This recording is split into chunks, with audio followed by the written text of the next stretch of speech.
આવા તો અનેક બ્રિજ છે જે જર્જરિત હાલતમાં છે અને અમે વારંવાર બતાવીએ છીએ પણ એનો કોઈ ફરક નથી પડતો, જેમ હમણાં કહ્યું, કારણ કે ઉપરથી નીચે સુધી છેક સુધી સાંઠગાંઠનો આખો ખેલ ચાલતો હોય છે। સુરતમાં પર્વત પાટિયા પર વધુ એક બ્રિજ એવો છે જે જર્જરિત હાલતમાં છે, એટલે ગમે ત્યારે તૂટી જાય, ગમે ત્યારે લોકો મોતને ભેટે પણ જાણે એ ઘટનાઓની રાહ જોવાતી રહે છે। પર્વત પાટિયા બ્રિજ પર ગાબડા જોવા મળે છે। થોડાક મહિના પહેલા જ આ બ્રિજ રિપેર કરવામાં આવ્યો હતો।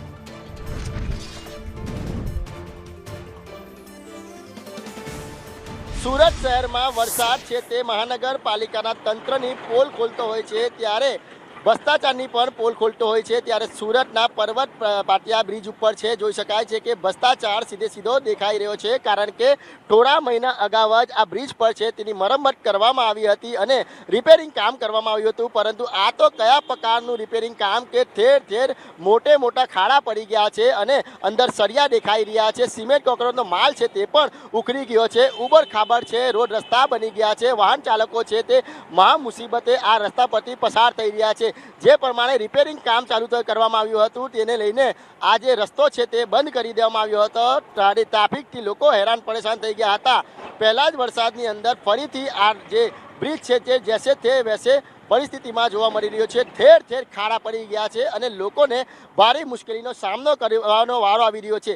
સળિયા દેખાઈ રહ્યા છે, સિમેન્ટ કોન્ક્રીટનો માલ છે તે સીધે ઉતરી ગયો છે, એટલે કહી શકાય છે કે હલકી કક્ષાનું મટીરિયલ વાપરવાના કારણે આ પ્રકારની પરિસ્થિતિનું નિર્માણ થતું હોય છે। દર વર્ષે આ પ્રમાણે રિપેરિંગ કામ થાય છે, લાખો કરોડો રૂપિયા બ્રિજના પાછળ ખર્ચાય છે કે રિપેરિંગ થઈ જશે, પરંતુ રિપેરિંગ થતું નથી। ઉલટા કે જે બ્રિજ છે તેની ક્વોલિટી છે તે બગડતી જાય છે અને લોકો मुसीबत नो सामना करे छे। त्यारे स्थानिक लोगों छे तेमनी साथे बात करीशुं। भाई कहाँ से कहाँ जा रहे थे और किस प्रकार से आपसे घटना हुई?